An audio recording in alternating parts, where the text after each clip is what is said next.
നിൻ്റെ ജീവിതത്തിൽ നീ നെഗറ്റീവുകൾക്ക് ഇടം നൽകരുത്. അത് നഷ്ടപ്പെട്ടല്ലോ, ആ പരീക്ഷ എഴുതിയിരുന്നെങ്കിൽ, ആ സ്ഥലം വാങ്ങിയിരുന്നെങ്കിൽ, അന്ന് അവിടേക്ക് പോയിരുന്നെങ്കിൽ എന്നിങ്ങനെ നെഗറ്റീവുകൾ മാത്രം ചിന്തിക്കുന്ന ധാരാളം ആളുകളുണ്ട്. നിൻ്റെ കാര്യങ്ങളുടെ പൂർണ്ണത നിൻ്റെ രക്ഷിതാവിൻ്റെ കൈകളിലാണ് എന്ന് നീ ഓർക്കണം.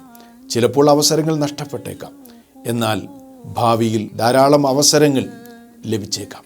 അതുകൊണ്ട് ജീവിതത്തിൽ സന്തോഷകരമായ നിമിഷങ്ങളെക്കുറിച്ച് മാത്രം ചിന്തിക്കുക.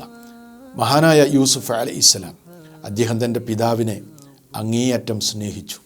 അത് മനോഹരമായൊരു കാര്യം തന്നെയാണ്. പക്ഷേ നിങ്ങൾ ചിന്തിച്ചു നോക്കൂ, ആ സ്നേഹത്തിൻ്റെ അനന്തരഫലം എന്തായിരുന്നു? അദ്ദേഹം കിണറ്റിൽ എറിയപ്പെട്ടു. കിണറ്റിലെറിയപ്പെടുക എന്നത് വേദനാജനകമായ ഒരു കാര്യമാണ്. എന്നാൽ അതിൻ്റെ അനന്തരഫലം എന്തായിരുന്നു? അദ്ദേഹം മിസ്റിലെ ഭരണാധികാരിയുടെ വീട്ടിൽ ആദരിക്കപ്പെട്ടു. ഭരണാധികാരിയുടെ വീട്ടിൽ ആദരിക്കപ്പെടുക എന്നത് ഏറെ സന്തോഷകരമായ ഒരു കാര്യമാണ്, സംശയമില്ല. എന്നാൽ അതിൻ്റെ അനന്തരഫലം എന്തായിരുന്നു? അദ്ദേഹം ജയിലിൽ അടക്കപ്പെട്ടു. ജയിലിൽ അടക്കപ്പെടുക എന്നത് ഏറെ അപമാനകരമായ കാര്യമാണ്. എന്നാൽ അതിൻ്റെ അനന്തരഫലം എന്തായിരുന്നു? അദ്ദേഹം പിന്നീട് മിസ്റിൻ്റെ തന്നെ ഭരണാധികാരിയായി മാറുന്നതാണ് നമ്മൾ കാണുന്നത്. അപ്പോൾ നാം ചിന്തിക്കുന്നതിലും അപ്പുറത്തേക്കാണ് ലോകം സഞ്ചരിച്ചു കൊണ്ടിരിക്കുന്നത്. എല്ലാ കാര്യങ്ങളും നിയന്ത്രിക്കുന്നത് നമ്മുടെ സ്രഷ്ടാവായ റബ്ബാണ്.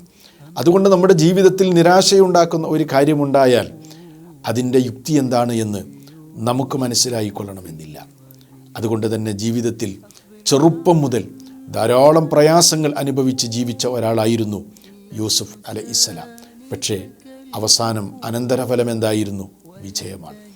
അപ്പോൾ ജീവിതത്തിൽ നിരാശയുമായി ജീവിക്കുന്ന ആളുകൾ മഹാനായ യൂസുഫ് അലൈഹിസ്സലാമിൻ്റെ ചരിത്രം വായിക്കുകയാണെങ്കിൽ പച്ചയായ ഒരു മനുഷ്യൻ്റെ ജീവിത വിജയത്തിൻ്റെ രഹസ്യം അയാൾക്ക് വായിച്ചെടുക്കാൻ കഴിയുന്നതാണ്.